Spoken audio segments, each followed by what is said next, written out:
Você está indo para a Espanha com uma equipe de arqueólogos para tentar encontrar alguns artefatos antigos. Tem sorte e descobre um dos maiores tesouros da Idade do Bronze Ibérica. Ibérico refere-se à cultura da Idade do Bronze de Portugal e da Espanha. Assim, você encontra e desenterra moedas, joias, vasos, recipientes e 2 itens bastante estranhos. Um deles é algo como parte de um cetro, o outro se assemelha a um bracelete. E sabe o que há de estranho neles? Estão ligados ao espaço. Em 1963, a vários quilômetros da cidade de Villena, na Espanha, cientistas descobriram o Tesouro de Villena, um dos mais importantes de ouro da Idade do Bronze. Será que também existem tesouros de bronze da Idade do Ouro? Não importa. Todo o metal encontrado data de algum momento entre 1500 e 1200 a.C., exceto o cetro e o bracelete. Eles foram feitos por habitantes de outro planeta, portanto sua data de produção é desconhecida. Ok, isso é uma piada. Entretanto, uma pequena parte é verdadeira. Quando os cientistas estudaram o ouro encontrado, descobriram que esses 2 itens eram feitos de ferro. E daí, você pode pensar? Bem, o problema é que na Idade do Bronze as pessoas não extraíam nem fabricavam ferro. O trabalho com esse metal começou por volta de 850 a.C., cerca de 400 a 700 anos após a criação do Tesouro de Villena. Como isso é possível? Uma pista para esse mistério pode ser encontrada no Egito Antigo. Na tumba do faraó Tutancâmon foi descoberta uma adaga de ferro, mas ela era muito mais valiosa do que todos os outros. Isso porque foi feita de um objeto espacial, um meteorito. Sim, o bracelete e o cetro também eram de ferro meteorítico. A diferença em relação ao metal da Terra é que o cósmico tem um alto teor de níquel. Então, tudo faz sentido. As pessoas da Idade do Bronze não podiam extrair ferro das profundezas do nosso planeta, mas nada as impedia de coletar o que caía do céu. Imagine como é legal ter uma joia ou um punhal feito de material que viajou milhões de anos pelas vastas extensões do espaço. Talvez ele até contenha partículas de uma antiga estrela extinta. Hoje, esses 2 artefatos do Tesouro de Villena são os itens mais antigos registrados na Península Ibérica feitos de ferro meteorítico. Agora, com tudo em seu lugar, você pode voltar sua atenção para toda a riqueza do achado na Espanha. São 66 itens, entre tigelas, braceletes, garrafas, joias de ouro, 3 garrafas de prata e um botão de ouro âmbar. 10 quilos de ouro antigo. As pessoas o esconderam e somente depois de 3.000 anos conseguimos descobri-lo. Este sonho dos arqueólogos pode ser encontrado no Museu Villena, onde estão apresentadas exposições de diferentes períodos de tempo, desde os tempos pré-históricos há 50.000 anos até os dias atuais, itens dos períodos ibérico e romano e da civilização árabe. Lá é possível encontrar não apenas joias e moedas, mas também restos de colunas, cerâmicas e outros artefatos arquitetônicos. A coleção é considerada um dos mais importantes tesouros pré-históricos da Europa. E o mais legal é que você pode ver tudo isso com seus próprios olhos por apenas 2 euros. Vá até essa cidade, encontre o museu e divirta-se. Ei, amigo! Ouvi dizer que você tem um detector de metais. Poderia me ajudar a encontrar um martelo que deixei em algum lugar no campo? Pergunta seu velho amigo fazendeiro. Você pega um e começa a procurar. Mas em vez de um martelo, encontra centenas, até milhares de moedas de prata no valor de 2 milhões de dólares. E está muito feliz, porque o fazendeiro perdeu o martelo e agora você está rico. Pare. Considerando que essa terra pertence a ele, você lhe contaria sobre a descoberta ou a levaria para casa? Na realidade, nenhuma dessas opções aconteceu. Em 1992, Eric Laws estava ajudando um fazendeiro a procurar um martelo perdido em um campo perto de Hoxne, Suffolk, Inglaterra. O detector se deparou com um tesouro escondido, enorme. Havia colheres de prata, joias de ouro, mais de 500 moedas de ouro e cerca de 14.000 moedas de prata. Eric Laws descobriu acidentalmente a maior coleção desses metais do final do período romano na Grã-Bretanha. Infelizmente, ou talvez felizmente, ele e o fazendeiro não receberam o que acharam. Tudo agora está no Museu Britânico. Vamos nos afastar do campo para algum lugar na costa do Mediterrâneo. Imagine que você é um mergulhador. Houve uma forte tempestade ontem, mas agora, com a água calma, você mergulha e descobre o fundo do mar coberto de dinares de ouro. Essa história aconteceu em 2015. As moedas que a tempestade levou para a costa podem ter sido cunhadas antes mesmo da primeira cruzada, que começou em 1096. Essa coleção é um dos achados arqueológicos mais impressionantes do mundo. Todos esses tesouros certamente podem fazer girar a cabeça de quem os encontra, mas acabam em um museu. E isso é bom, porque essa riqueza pode levar à loucura. Um detector de metais e um traje de mergulho ajudaram as pessoas a descobrir tesouros antigos. O que vem a seguir? Que tal um cachorro? Sim, talvez ele possa ser um ótimo substituto para um detector de metais a propósito. Então, em 2013, 2 pessoas estavam passeando com o cão em sua propriedade no norte da Califórnia. De repente, descobriram uma lata enferrujada cheia de moedas cunhadas de 1847 a 1894. Havia cerca de 1.500 delas, todas de ouro. Outra chance de um futuro rico e despreocupado? Não dessa vez. A descoberta causou muita polêmica entre os especialistas. Havia uma versão segundo a qual essas moedas poderiam ter sido roubadas da Casa da Moeda dos Estados Unidos. Só que mais tarde, a instituição desmentiu essa sugestão, pois nunca teve esse ouro em seu depósito. De qualquer forma, é interessante saber qual foi o objetivo de esconder tudo isso no quintal de alguém. Algum ladrão arriscou sua liberdade e sua vida para ficar rico. Quando conseguiu, simplesmente escondeu as moedas como se elas nunca tivessem existido. Que negócio estranho. Moedas, joias, itens de meteorito, tudo isso é legal. Mas vamos encerrar nosso vídeo com algo grandioso e épico.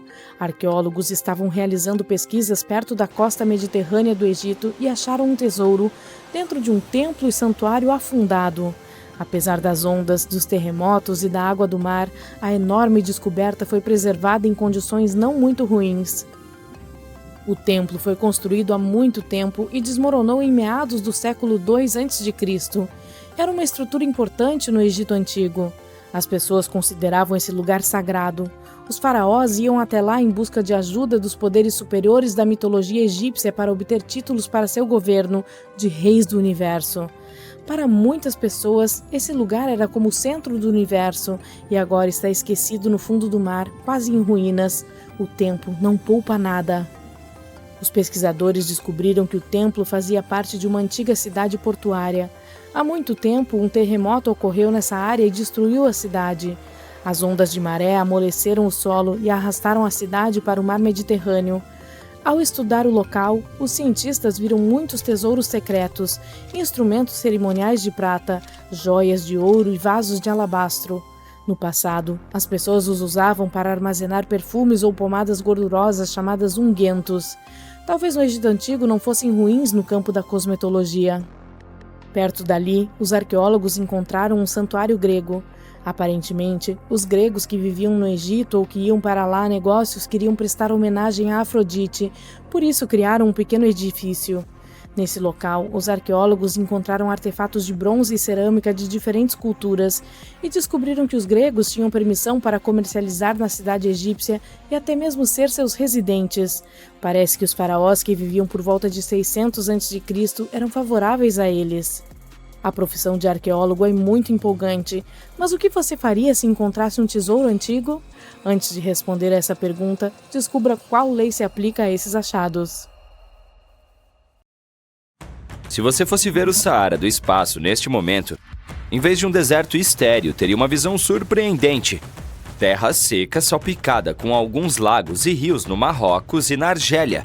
Tudo graças a algumas chuvas fortes no início de setembro de 2024. Não se trata de oásis, é apenas o Saara voltando às configurações de fábrica.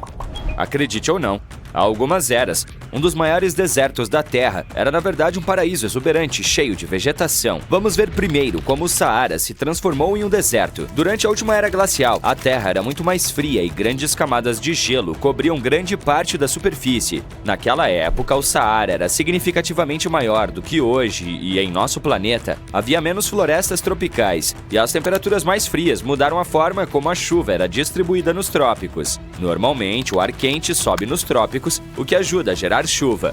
Como era mais frio durante a Idade do Gelo, esse sistema ficou bagunçado e menos chuva caiu em algumas áreas. Isso causou condições mais secas e desérticas em locais que normalmente são mais úmidos. Havia também muita poeira no Saara. o que os cientistas encontraram em antigos sedimentos oceânicos. Mas há cerca de 12.500 anos, algo surpreendente aconteceu.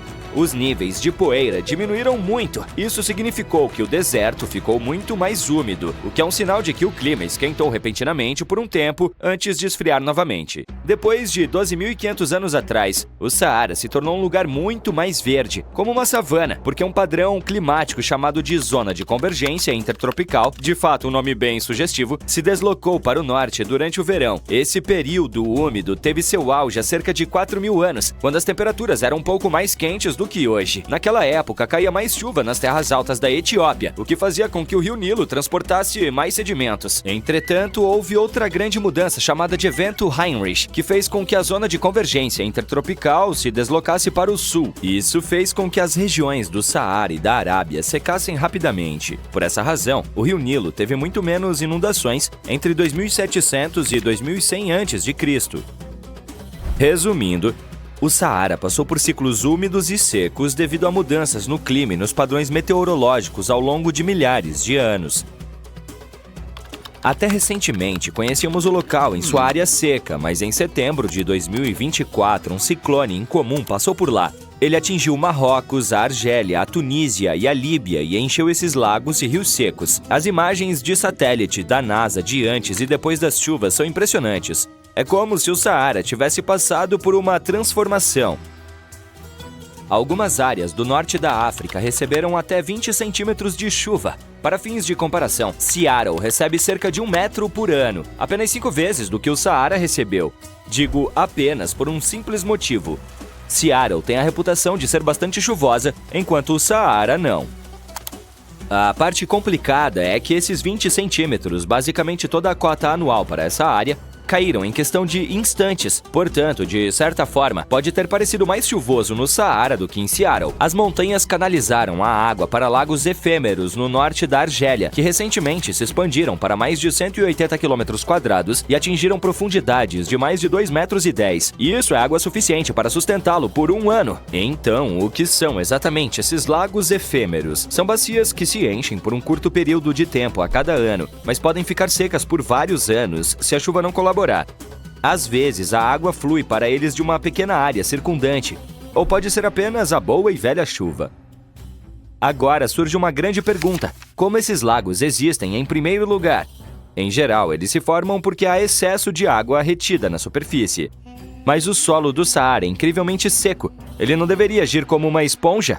E deve estar sedento por umidade. Pense em como o seu vaso de plantas bebe água avidamente quando você volta para casa depois das férias.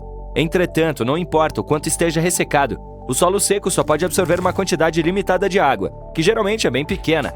E assim como a planta no vaso, não necessariamente absorve toda a água. Você pode simplesmente estar regando em excesso ou, se verificar o pires abaixo, poderá encontrar uma mini inundação. Outro fator importante que impede o solo de absorver água é a falta de vegetação. Em condições normais, árvores, arbustos e várias plantas ajudam a reter a umidade. No deserto, entretanto, isso é quase impossível. Pode haver algumas palmeiras, mas só. O que também explica a formação desses lagos temporários. A precipitação, que não é retida pelas plantas, se acumula em vales e depressões baixas, criando esses corpos d'água efêmeros. Tais lagos podem durar apenas um tempo limitado, mas não significa que não devam ter nomes. Por exemplo, o belo lago adornado com palmeiras balançando que você vê se chama Yasmina, localizado na cidade oásis de Merzouga. Em determinadas áreas do deserto, onde as dunas se erguem, pode parecer que você está olhando para uma miragem, mas não é. As dunas de areia são parcialmente cobertas por água. Lembra que mencionei 20 centímetros? Bem, isso não é totalmente exato em algumas regiões. De fato, há lugares onde a inundação é tão grande que as palmeiras ficam submersas até a coroa. A última vez que vimos uma chuva tão intensa foi há 30 ou 50 anos. Mas ela é mais do que bem-vinda. Depois de 6 anos consecutivos de seca, o Marrocos realmente precisava dela. Lagos que estavam secos há décadas, como o Irique, finalmente estão recebendo a tão necessária água. Uma análise recente revelou que, das centenas de tempestades que atingiram a região desde 2000, apenas 6 trouxeram chuva suficiente para começar a encher esse lago. E dessas, apenas 2 resultaram em um nível de água mais alto do que o que vimos em setembro de 2024. Portanto, embora essa chuva torrencial pareça uma bênção, a grande questão é, ela vai durar? A resposta é sim. Quando o ar úmido próximo ao Equador encontra o ar quente e seco do norte, o deserto do Saara tende a receber mais chuva. Os cientistas afirmam que essa zona de colisão está se deslocando mais para o norte à medida que o planeta se aquece, e isso está ocorrendo e, portanto, é provável que continue a se deslocar nessa direção nas próximas décadas. Parece que estou um pouco otimista demais em relação a isso, mas a verdade é que as notícias não são totalmente positivas. A realidade é que ninguém estava realmente preparado para uma situação de enchente assim. Além disso, lembre que este não é um país do Sudeste Asiático, onde as pessoas estão acostumadas a lidar com a água, e sim de um local seco como um osso. Dito isso, acho que você sabe aonde quero chegar. Tragicamente, pelo menos 18 pessoas perderam suas vidas devido às chuvas intensas no sul do Marrocos. As autoridades estão se preparando para precipitações ainda mais fortes na região, mas se esse for o caso, pode indicar que o Saara está em extinção e o que significaria para nós. Pode parecer um pouco estranho, mas nosso planeta realmente depende dos desertos, e como o Saara não é diferente. À primeira vista, ele talvez pareça um deserto estéril e nada digno de nota, mas esses locais desempenham um papel crucial em nosso ecossistema. Eles atuam como os principais pontos de armazenamento de carbono e são considerados sumidouros líquidos desse elemento, sendo que somente o Saara detém cerca de 1 trilhão de toneladas métricas dele. Na luta contra as mudanças climáticas, esses desertos existentes são como um amortecedor, ajudando a manter as temperaturas dentro de níveis aceitáveis. Sim, são muito quentes, mas funcionam como o ar-condicionado do mundo. Além disso, suas areias são uma fonte inesperada de nutrientes para áreas exuberantes, como as florestas tropicais. Acredite ou não, os cientistas descobriram que as partículas de areia do Saara ajudam a nutrir a floresta amazônica. Elas atravessam o Oceano Atlântico, acompanhando os ventos até a América do Sul, onde enriquecem o solo da bacia amazônica. Sem o Saara, os especialistas acreditam que a floresta amazônica poderia sofrer um sério colapso.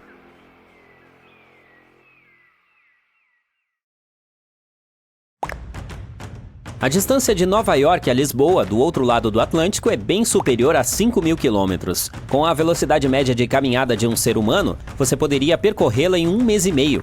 Isso sem contar as paradas para descanso e o tão necessário sono. Comprar uma passagem aérea ou embarcar em um avião não são apenas as melhores opções, mas as únicas possibilidades de viagem no momento. Mas, se um dia essa longa jornada a pé se tornar possível, você aceitaria o desafio? O obstáculo mais óbvio é toda a água do Oceano Atlântico. Ele cobre cerca de 1/5 da superfície da Terra. Todos os oceanos ocupam cerca de 70% do nosso planeta. Quando você abre a torneira ou compra uma garrafa, está bebendo uma pequena porcentagem de água potável. 97% da água da Terra está localizada nos oceanos. É tudo água salgada e não é potável. Acrescente a isso 2% de água retida em geleiras e camadas de gelo e você terá menos de 1% da água que realmente bebemos. Quando você colocar essas porcentagens em números, precisará de uma longa folha de papel para anotar tudo. O US Geological Survey, Serviço Geológico dos Estados Unidos, estima que existam mais de 1.386 bilhões de quilômetros cúbicos de água no mundo. Ela é essencial para a manutenção de todas as formas de vida, inclusive a humana. Os oceanos desempenham um papel fundamental na regulação da temperatura do ar em todo o mundo. Se eles não tivessem água, a área ao redor do Equador seria queimada. Essa linha imaginária que divide nosso planeta ao meio passa por 13 países no total, como o Brasil, Quênia e Indonésia. Os oceanos do mundo são determinantes para o ciclo da água em nosso planeta. Você sabe, é aquilo que você aprendeu na escola. Chove das nuvens e a água acaba indo parar nos rios que desaguam nos oceanos. Em seguida, a luz do sol aquece essa vasta massa de água, de modo que ela evapora na atmosfera para formar novas nuvens. Em seguida, o ciclo recomeça. Esse processo molda o clima global. É por isso, por exemplo, que o Mediterrâneo é tão popular nas férias de verão. A região é temperada. Se tirarmos os oceanos da equação, o ciclo da água será interrompido. A área onde eles se encontravam se transformaria em uma enorme bacia de poeira. Haveria sujeira até onde a vista alcançasse. Como não há mais evaporação, as nuvens simplesmente não se formarão. A chuva se tornaria escassa, os seres humanos logo ficariam sem fontes de água potável. A paisagem do nosso planeta se transformaria em um vasto deserto. Imagine um terreno semelhante ao Saara, que se estende pela superfície do nosso planeta. Tudo se tornaria tão seco que os incêndios se iniciariam facilmente. Essas não são as condições ideais para uma longa caminhada entre continentes. Mas vamos imaginar que você conseguiu sobreviver a tudo isso. Você começa a caminhar pela terra deserta que já foi o Oceano Atlântico. Como seria essa jornada? Você encontrará uma paisagem diferente da que existe acima da linha d'água. Tudo abaixo das ondas é mais alto e mais profundo do que no mundo que conhecemos. Esta é a Terra dos extremos. Veja, por exemplo, a montanha mais alta do planeta. Se você está pensando no Himalaia e em seu pico mais alto, você está certo. Mais ou menos isso. Essa cadeia de montanhas é a mais alta quando medida a partir do nível do mar. Tem pouco mais de 8.849 metros de altura. Mas, quando se mede a altura de uma montanha da base até o pico, o Himalaia cai para o segundo lugar. A montanha mais alta da Terra é, na verdade, Mauna Kea, no Havaí. É um vulcão inativo. No idioma local, seu nome é traduzido como Montanha Branca. Quase metade dele está sob as ondas do Oceano Pacífico. Sua altura total é cerca de 1,6 km mais alta que o Monte Everest. Não podemos apreciar sua escala neste momento, mas se o Pacífico secasse, poderíamos ficar na base desse gigante. O fundo do Atlântico esconde uma cadeia de montanhas semelhante. É a maior característica geológica do planeta. Não podemos vê-la porque a Cordilheira do Atlântico Médio está quase completamente submersa. Ela se eleva do fundo do oceano a uma altura equivalente à metade da altura do Monte Kilimanjaro. A largura da enorme faixa submarina chega a 1/10 do diâmetro da Terra. As únicas seções visíveis da Cordilheira do Atlântico Médio são ilhas como a Islândia e os Açores. A ilha habitada mais remota do mundo também pertence à parte visível dessa geoformação. Talvez a única coisa mais impressionante do que seu tamanho seja a data da descoberta desse cume. Os cientistas a mapearam na década de 1950. Isso é muito recente quando se considera que nossa civilização tem milhares de anos. E mostra o quão pouco sabemos sobre o que se esconde sob a superfície de nossos oceanos. A Unesco estima que os seres humanos exploraram apenas 5% dos oceanos da Terra. Parece difícil de acreditar, mas mais pessoas já estiveram na Lua do que no fundo do oceano. O lugar mais profundo do nosso planeta fica na Fossa das Marianas. A descoberta da dorsal mesoatlântica revelou o segredo por trás da formação dos continentes e oceanos. Quando você souber a verdade por trás de suas origens, saberá o que esperar em sua jornada imaginária pelo Atlântico. A cordilheira fica bem entre a América do Norte e a Europa. Mas é preciso pensar nessas massas de terra não como continentes, mas como placas tectônicas. Essas placas são grandes pedaços da camada externa da Terra. Ela é chamada de litosfera e é composta principalmente de rocha. Há cerca de 15 a 20 dessas placas gigantescas em nosso planeta. Elas flutuam em uma camada de rocha parcialmente derretida. Bem, elas não flutuam de fato, mas esse é o termo que os cientistas usam para melhor descrever sua instabilidade.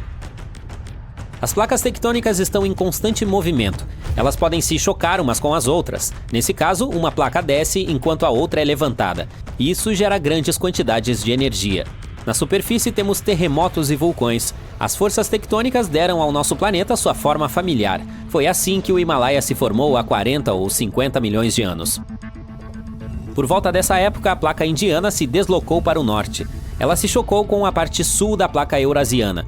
Como as duas placas eram compostas de um tipo semelhante de rocha, cada uma se recusou a passar por baixo da outra. A única direção possível era para cima.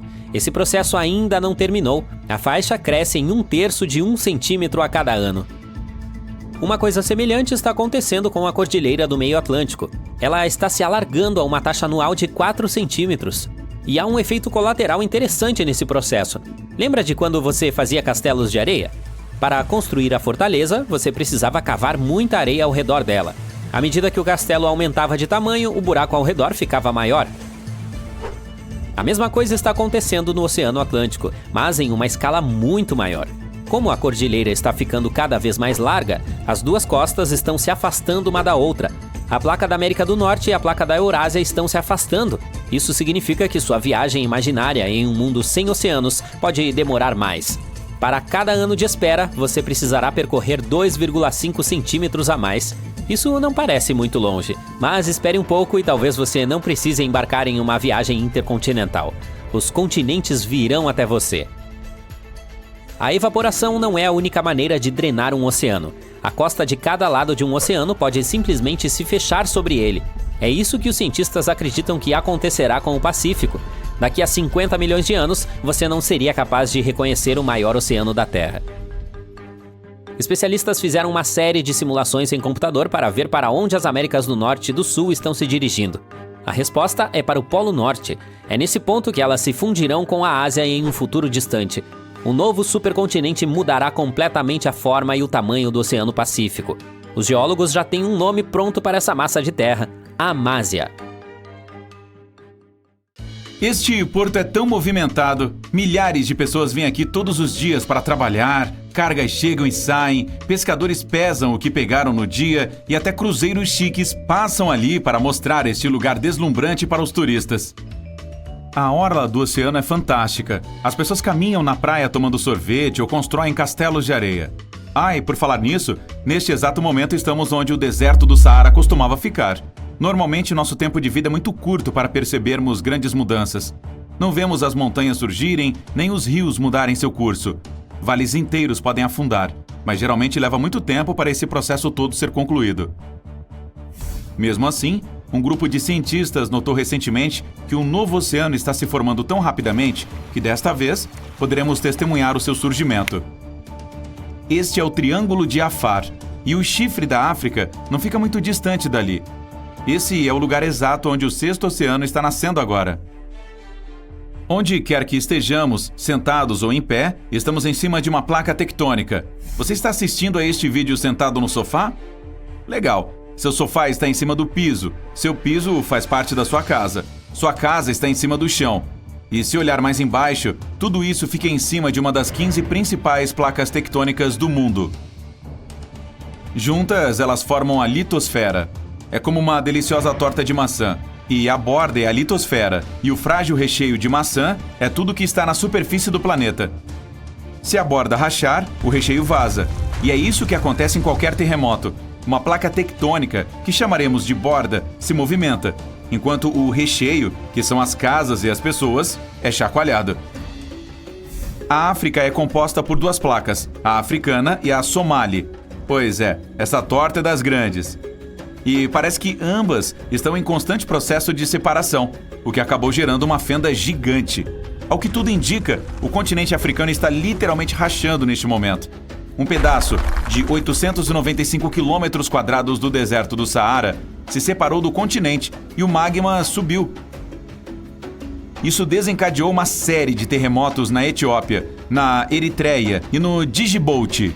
E não são pequenininhos. Há muita fumaça saindo dessas fendas e com cheiro de enxofre. Eca! As erupções vão empurrando os velhos sedimentos de lava aos poucos e depois criam um novo fundo oceânico. A fenda é cheia de magma, que quando esfria, forma o novo leito oceânico. Se esse processo não parar, o Mar Vermelho finalmente inundará a região, formando o sexto oceano, e a África será dividida em duas partes. Então teremos duas Áfricas. Mas espere! Nem você, nem seus bisnetos verão esse sexto oceano. Você só conhecerá 5 deles ao longo da sua vida. O mesmo acontecerá com nossas gerações futuras. Elas verão os mesmos oceanos Pacífico, Atlântico, Índico, Glacial Ártico e Glacial Antártico. Antes de o fundo do mar se solidificar e antes de o Mar Vermelho começar de fato a encher essa região, muitos milhares, se não milhões de anos terão que passar. Os continentes se movimentam tão rápido quanto o crescimento das suas unhas. E a mais comprida já vista na história foi do polegar de um indiano, que chegou a ter 2 metros de comprimento. Ele ficou 60 anos sem cortar a bendita unha. Agora pense no tanto que os continentes se movimentarão até você celebrar seu 100º aniversário. Spoiler, nem está tão longe assim, tá? Mas, enfim, você pode presenciar algumas mudanças pequenas que estão acontecendo agora. Todas essas fendas que podem parecer insignificantes neste momento fazem a paisagem da região de Afar ser única. Há 2 motivos que a tornam especial. Este é o Erta Ali, na Etiópia, o vulcão que ficou famoso por seu lago de lava mais duradouro do mundo. Ele fica na depressão de Afar, também conhecida como Triângulo de Afar. A propósito, o nome depressão é dado a regiões afundadas, tá? Não tem nada a ver com tristeza. Este não é o único vulcão daquela região. Na Eritreia, o Nabro nunca entrou em erupção, mas a lava naquela região é bastante ativa. Mais vulcões ainda estão para surgir, por causa dos movimentos das placas tectônicas. Uma colide na outra, afinando a crosta terrestre. Quanto mais fraco é o solo de uma região, mais vulcões existem nele. Ok, as placas estão se separando, e isso é praticamente inevitável. É só uma questão de tempo.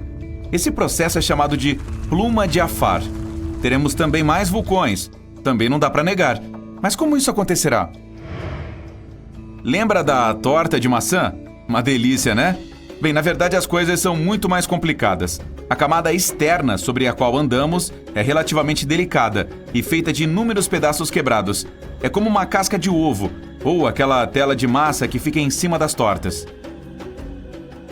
Vamos dar uma olhadinha em todos os ingredientes dessa torta. Se cortar uma fatia, você verá que ela é composta por muitas partes e que tem uma coisa chamada astenosfera debaixo da litosfera. Ela faz parte do manto terrestre. É, bem complicadinho. Então, a astenosfera é aquecida pelo núcleo da Terra e sobe, assim como a massa quando você a leva ao forno. Lembra daquelas rachaduras da superfície de um pão recém-assado? Cara, tô ficando com fome. Enfim, isso é o que acontecerá com o Triângulo de Jafar. Aquelas rachaduras farão a região se separar, criando aqueles famosos fossos e vales que possivelmente ficarão gigantes e serão inundados para que o sexto oceano do mundo possa surgir. Ou não, né? Ninguém ainda tem certeza total disso. Ok, mas como as placas tectônicas e, logicamente, todos os continentes estão sempre se movimentando, provavelmente teremos mais continentes no futuro, não é mesmo? A resposta é sim e não. Se uma parte da África se desprender mesmo, teremos mais um continente, que será menor que a Austrália. Mas há uma versão sobre como as coisas acontecerão. É bem provável que nos próximos 250 milhões de anos, aliás, daqui a distantes 250 milhões de anos, não haverá mais voos transatlânticos. E uma viagem a pé do Japão ao Chile será possível também. Bem longa, mas possível. Tudo isso está acontecendo agora, mas as primeiras mudanças serão vistas daqui a 50 milhões de anos. Eu já não estarei mais aqui. A Austrália migrará para o Sudeste Asiático e vai se encaixar lá perfeitamente. E a África será empurrada para a Europa Meridional. Mesmo assim, essas transformações levarão muito tempo. As pessoas e os continentes têm uma coisa em comum. Lembra que os continentes se movimentam com a mesma velocidade com a qual nossas unhas e cabelos crescem? São cerca de 3 centímetros por mês. Porém, alguns deles se movimentam até 5 vezes mais rápido. Mas ainda assim, essa velocidade é muito lenta para cobrir a distância de 7.200 quilômetros entre a África e a Europa. Uma teoria diz coisas que já vimos antes.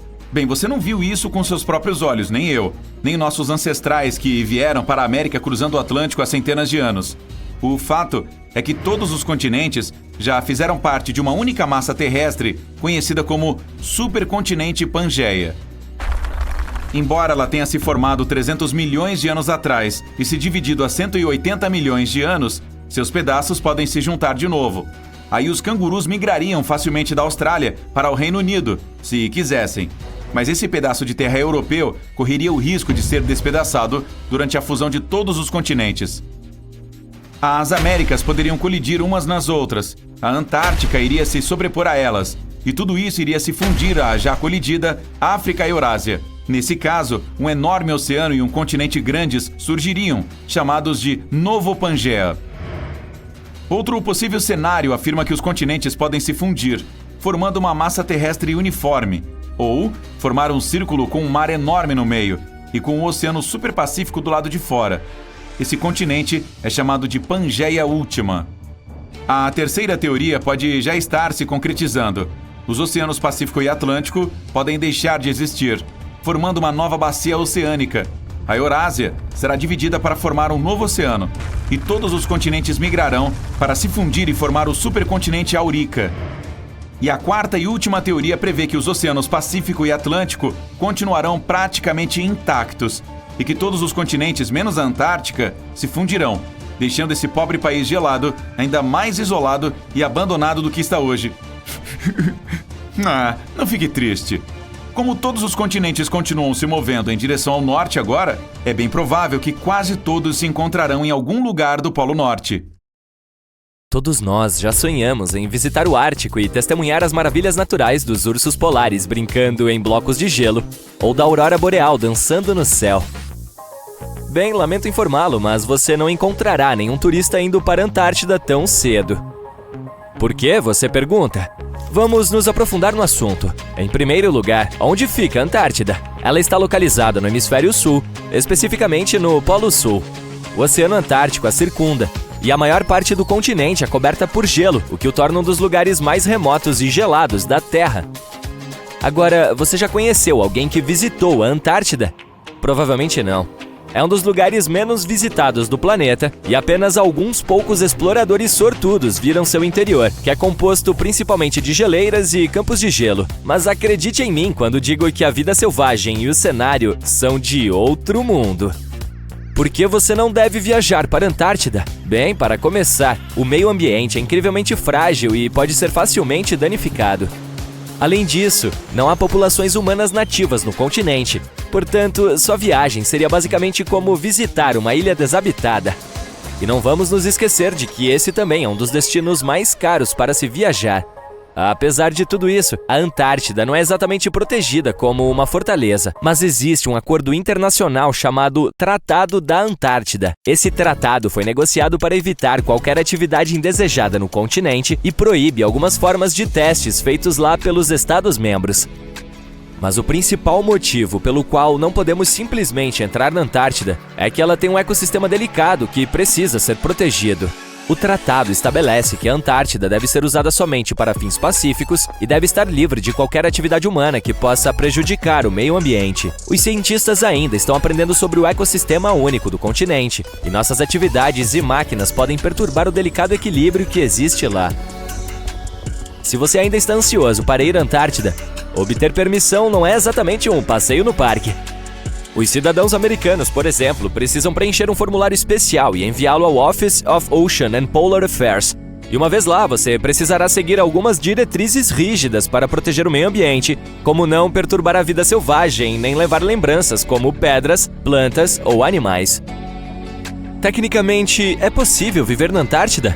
Embora não existam leis que proíbam as pessoas de morar lá permanentemente, é um ambiente muito inóspito e inadequado para a habitação humana. As temperaturas podem chegar a menos de 60 graus Celsius, o que torna quase impossível a sobrevivência de qualquer pessoa sem um equipamento e a experiência adequados. Além disso, o pedaço de terra mais próximo fica a mais de 1.500 quilômetros de distância, o que tornaria os habitantes completamente isolados do resto do mundo.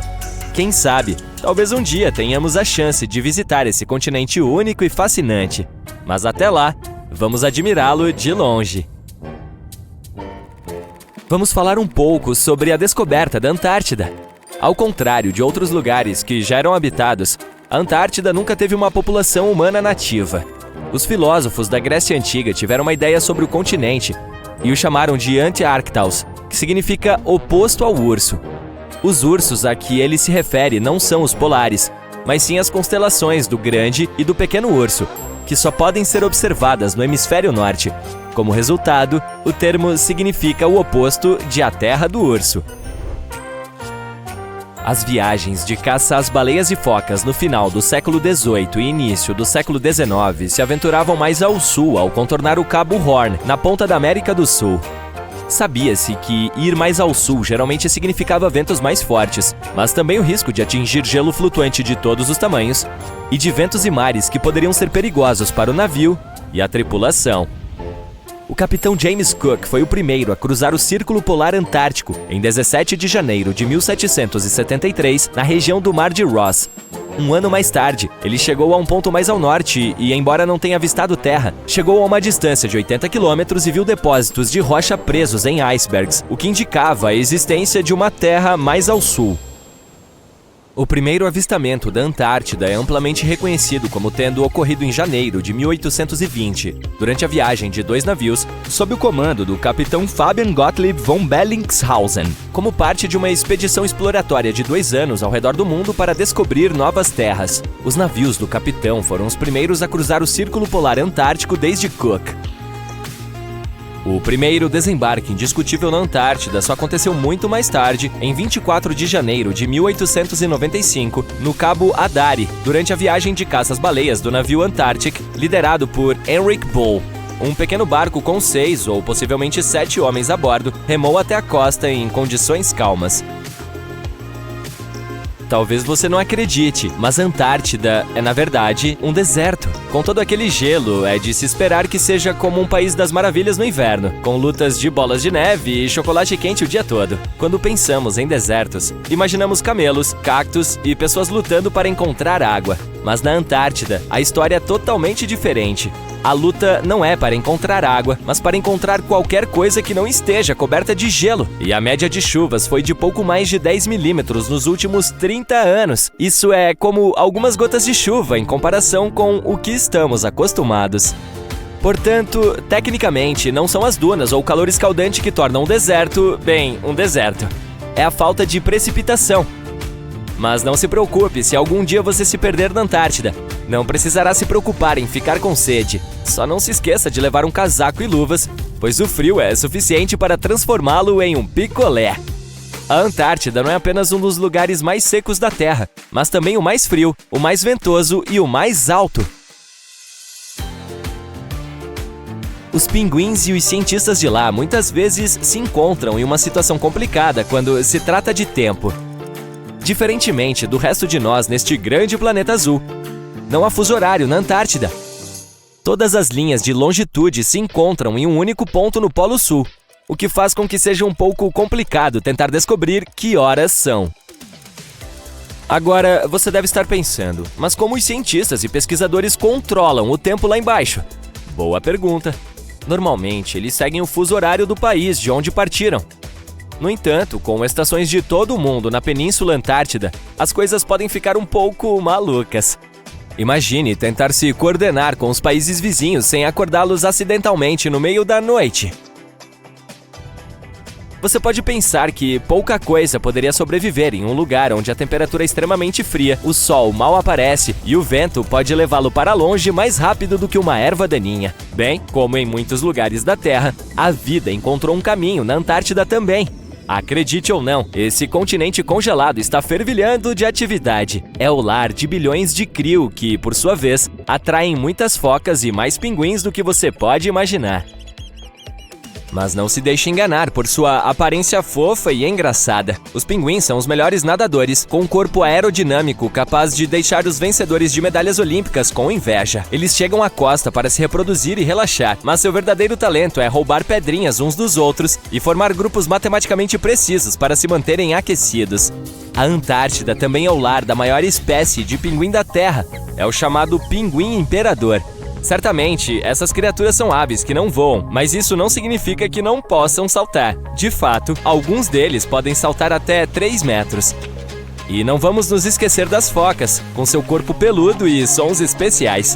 Esses mamíferos marinhos são protegidos pelo Tratado da Antártida e também prosperam nas águas gélidas do Oceano Antártico.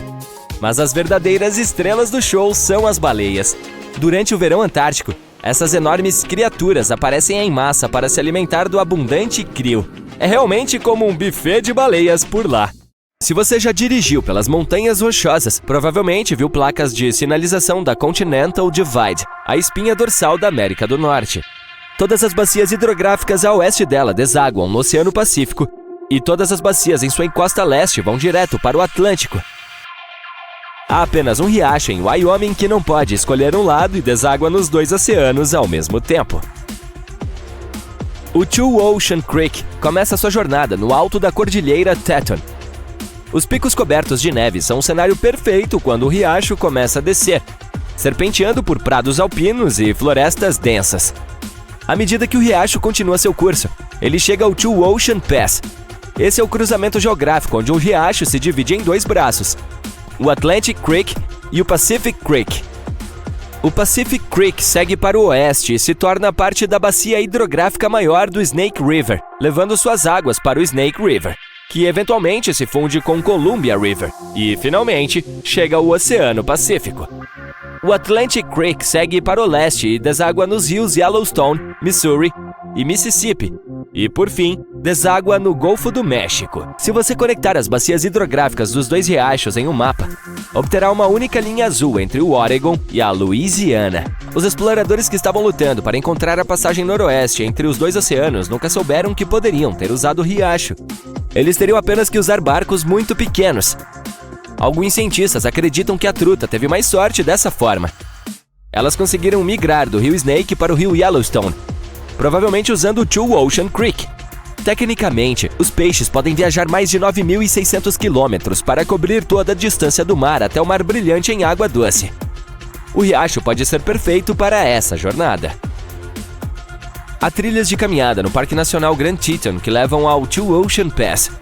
Se você se sentir aventureiro o suficiente, poderá ficar no cruzamento do continente e ver o início de 2 jornadas aquáticas. O lago Lonar, na Índia, surgiu literalmente do nada há cerca de 52 mil anos. Dados mais recentes dizem que ele pode ser muito mais antigo, provavelmente com mais de 500 mil anos. No início, os cientistas tinham certeza de que o lago era uma antiga cratera de um vulcão há muito extinto. Mas depois, os geólogos fizeram uma análise detalhada do solo e da água e descobriram que o lago Lonar tem origem espacial. Os minerais encontrados em seu solo são semelhantes aos encontrados nas rochas lunares, trazidas para a Terra durante o programa Apollo. O lago é uma cratera de impacto deixada por um enorme meteorito, que era quase 6 vezes mais pesado que o Empire State Building. O impacto foi tão forte que a rocha vulcânica derreteu e se transformou em vidro. Em 2020, o lago, que já era bastante incomum, de repente ficou rosa. Isso não fazia parte de uma campanha de marketing dos primeiros filmes da Barbie. A análise detalhada mostrou que a água continha um nível maior de micróbios exclusivos. Eles se acumulam na superfície e emitem um pigmento rosa.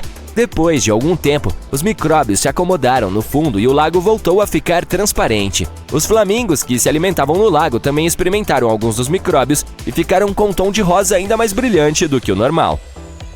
Um dos pontos turísticos mais famosos do Parque Nacional de Yellowstone é a Grand Prismatic Spring. É uma das maiores nascentes do mundo e tem inspirado as pessoas que a viram pelo menos desde o século XIX. Naquela época, um grupo de caçadores mencionou um lago azul índigo fervendo como um enorme caldeirão. Décadas depois, expedições foram até a fonte para estudá-la melhor e explicar sua aparência incomum. Mas como a nascente, em seu ponto mais largo, é maior do que um campo de futebol americano, eles tiveram que construir uma embarcação especial e viajar para longe da costa. Os cientistas que viajavam no barco nunca usaram colete salva-vidas. Eles sabiam que eles seriam inúteis se o barco tombasse. A água no meio da fonte está quase em temperatura de ebulição. E essas cores vibrantes são o resultado de organismos que vivem na água quente. A temperatura muda à medida que você se afasta do centro. Diferentes espécies que não se importam com o calor se estabeleceram em diferentes partes da piscina, dando a ela sua famosa diversidade de pigmentos. No início do século XX, alguém teve a interessante ideia de tentar irrigar uma parte do deserto de Black Rock, em Nevada. Eles perfuraram um poço e encontraram muita água, mas ela estava próxima da temperatura de ebulição. A água claramente não era boa para a agricultura. Então o geyser feito pelo homem foi abandonado. Com o passar das décadas, ele se transformou lentamente em um impressionante cone de depósitos de carbono de cálcio. Então, em 1964, uma empresa de energia geotérmica perfurou outro poço próximo ao primeiro. A água que eles encontraram estava na mesma temperatura. Dessa vez, não estava quente o suficiente para suas necessidades de produção de energia. Então, eles decidiram tampar o poço e ir embora. Mas a água conseguiu subir e sair, secando completamente o primeiro geyser. O segundo, que recebeu o nome de Fly Geyser, ainda está jorrando água quente e ardente e rica em minerais. O cone é multicolorido e parece não ser deste planeta graças às algas que vivem nele, que adoram o calor. Todo verão, o Caño Cristales, na Colômbia, se transforma em um arco-íris líquido ou o Rio das 5 cores. Nessa época e até o final do outono, as condições são ideais para que o leito do rio se torne vermelho vivo, amarelo, verde, azul e preto. Devemos essa beleza a certas plantas aquáticas que crescem no rio, um tipo especial de alga. Durante a estação úmida, o rio se move rapidamente e o sol não consegue chegar a essas plantas.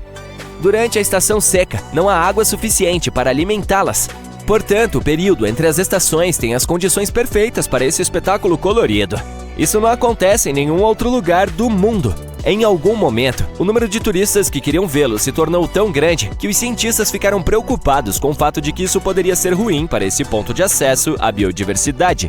A área é o lar de espécies raras de animais, pássaros e plantas. Agora, há trilhas de ecoturismo e horários de funcionamento rigorosos. Em agosto de 2014, um homem na Tunísia estava voltando do norte para casa depois de fazer negócios. Era uma noite quente de verão e ele estava sonhando com água quando, de repente, ela apareceu bem na sua frente.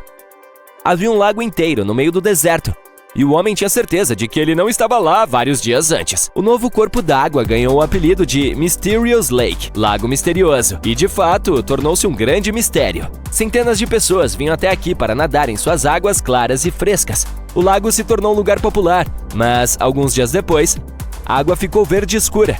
Os habitantes locais não se importaram com isso e continuaram a se banhar no lago. Mas quando cientistas e geólogos chegaram ao local, eles anunciaram que a água era perigosa para nadar. O lago estava estagnado. Ele não se refrescava com os riachos subterrâneos e as chuvas também não alimentavam. É por isso que a água ficou mofada e suja. O lago continha algas e muitas bactérias nocivas e perigosas para o corpo humano. Os cientistas também descobriram que a terra nessa região tinha depósitos de fosfato. Essa substância pode se decompor, mas nem mesmo isso impediu que as pessoas se banhassem no lago no meio do deserto. Como ele foi parar lá continua sendo um mistério. Alguns especialistas acham que as chuvas fortes encheram um buraco no solo com água. Outra teoria mais popular diz que um terremoto formou um lago. A atividade sísmica deve ter rompido a crosta terrestre acima do lençol freático. E então fontes subterrâneas encheram a fenda. Portanto, em teoria, o lago poderia ser drenado de volta um dia, tão repentinamente quanto havia aparecido. Por que a Austrália é estranhamente tão vazia? Por que descobrimos tão pouco sobre os oceanos? Nosso planeta é uma esfera perfeita? E a Terra já foi mais roxa do que verde? Aposto que você não sabia esses fatos sobre nosso planeta. Então, vamos descobrir tudo. A Austrália é realmente enorme. Para facilitar a compreensão, é quase tão grande quanto toda a Europa. Berço de cerca de 26 milhões de pessoas, está entre os países com menos população por área. Está classificada em 55º lugar no ranking da população mundial, enquanto possui a 6ª maior área territorial. Por que tanta área vazia? Um bom palpite seriam os muitos animais perigosos escondidos atrás de cada pedra. Pelo menos, isso é o suficiente para eu evitar a Austrália. Mas há uma razão específica para explicar isso. A aridez do país garante que 85% da população viva a 50 quilômetros da costa, e 80% dela habita ao lado leste, onde as chuvas são mais comuns. Embora haja uma falta geral de precipitações, apenas 20% da Austrália é de deserto inabitável e somente 40% é considerada inabitável para os padrões humanos. O consumo de água é realmente maior do que a precipitação média anual. Mas há outra fonte antiga de água escondida no subsolo, que pode sustentar uma população muito maior. É um dos maiores recursos subterrâneos de água doce do mundo, a Grande Bacia Artesiana. Ela abrange impressionantes 1.700.000 km², o que equivale a 1/5 do tamanho da Austrália, e contém água suficiente para cobrir a Terra com uma camada de 50 centímetros. Ou melhor ainda, poderia fornecer água suficiente para matar a sede dos australianos nos próximos 1.500 anos. Apenas 6,5% do país tem o solo adequado para a agricultura, o que não parece uma quantidade muito grande. Mas, caso você tenha esquecido, o território é enorme, e essa pequena porcentagem é do tamanho da França. Com essa grande área disponível para a agricultura, a Austrália tem mais do que o suficiente para alimentar sua população, além de exportar mais de 70% dos produtos agrícolas para o exterior. Então, com tanta terra, comida e água, por que os números populacionais são tão baixos? O motivo é o processo de migração muito lento. Primeiro, apenas pessoas do Reino Unido viviam por lá. Então, as fronteiras foram abertas para outros europeus, e essa restrição ficou em vigor até 1973. Você imagina que quase 200 anos seria tempo suficiente para muitas pessoas migrarem, mas a Austrália ficava muito longe. O risco de viajar para um lugar tão distante e os custos da viagem fizeram com que os europeus preferissem as opções mais curtas e baratas para migrar para outros lugares, como o Canadá ou Estados Unidos.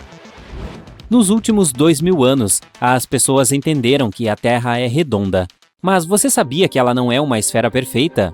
Através da rotação oscilante, nosso planeta muda constantemente de tamanho, bem lentamente, é claro. Os polos norte e sul são surpreendentemente planos. A Terra é muito parecida com uma bola sendo esmagada.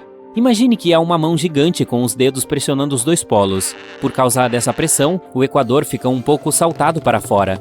Junto com um campo gravitacional irregular, nosso mundinho tem muitas falhas de gravidade. Algumas positivas e outras negativas, criando uma superfície irregular, rochosa e acidentada.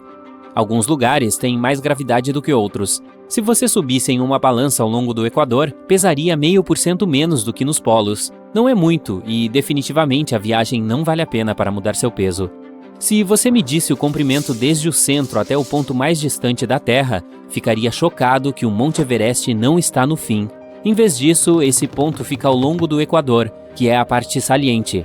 A montanha do Equador, Chimborazo, seria na verdade o ponto mais alto da Terra, pois é o mais distante do nosso centro.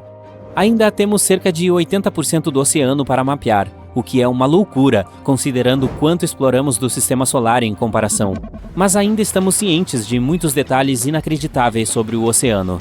Ele abrange mais de 70% da superfície do mundo, onde habita 94% da vida selvagem da Terra, e até 80% do oxigênio do planeta é produzido por parte da vida que existe nele, principalmente o plâncton, algas e bactérias. Um dos lugares mais famosos já mapeados é a Fossa das Marianas, o ponto mais profundo da Terra, com quase 11 quilômetros de profundidade e 5 vezes o comprimento do Grand Canyon, além de ser mais profundo do que a altura do Monte Everest. Ela abriga também um dos relevos marinhos mais antigos da Terra, casualmente escondido por cerca de 180 milhões de anos. A pressão na parte inferior é superior a 1000 bar, o que é cerca de 1000 vezes mais do que a pressão normal. Ainda assim, a vida ainda prospera ali. Em todo o oceano, estima-se que existam mais de 3 milhões de naufrágios nas profundezas escuras. Inúmeros artefatos permanecem intocados, e pode haver mais coisas do que em todos os museus do mundo. A dorsal meso-oceânica é a mais longa do mundo, chegando a 65 mil quilômetros. Isso é quase 10 vezes o tamanho dos Andes, a maior cadeia de montanhas. O Sol é a razão por trás das cores azul e azul esverdeada de água do oceano. Isso não se deve ao reflexo do Sol, embora ambos sejam azuis pelo mesmo motivo. A superfície do nosso planeta recebe luz branca do Sol e absorve com mais força as luzes laranja, vermelha e amarela. Ela não absorve tanto a luz azul, então essa retorna como a vemos. Claro, isso só ocorre com base na pureza da água. Se ela estiver cheia de lama ou algas, estas dispersam a luz e se sobrepõem ao azul natural da água. Existem muitos fatores que determinam quais cores vemos no nosso planeta. Você poderia acreditar que ele não era verde antes? Em vez disso, era roxo. A clorofila na nossa atmosfera absorve principalmente os comprimentos de onda azul e vermelho do Sol e reflete os verdes, que é como o vemos no nosso planeta hoje. Há muito tempo, micróbios antigos chamados retinianos dominavam a Terra em vez da clorofila. Eles absorviam a luz verde e refletiam a vermelha e a violeta. Esses micróbios tinham uma estrutura mais simples, por isso eram mais fáceis de produzir no ambiente de baixo oxigênio da Terra primitiva. Eles davam ao nosso planeta uma cor mais roxa ao invés de verde. Mas a clorofila é mais eficiente, e à medida que o nosso mundo se desenvolvia, acabou assumindo o controle.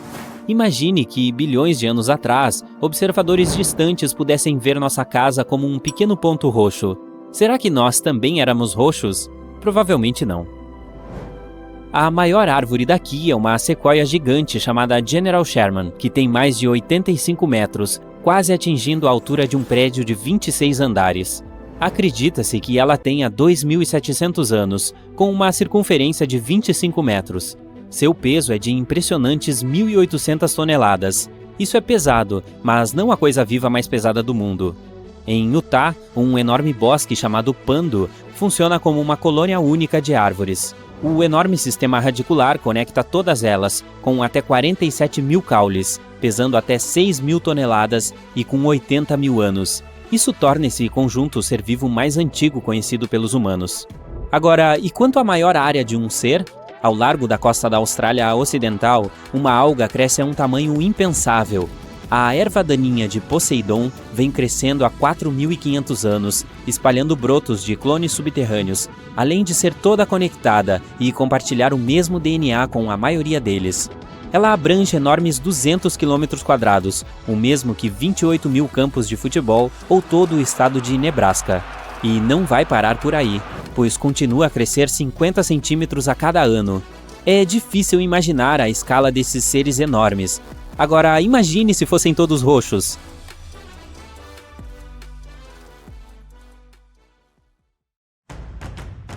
Você sabe quantos continentes existem na Terra?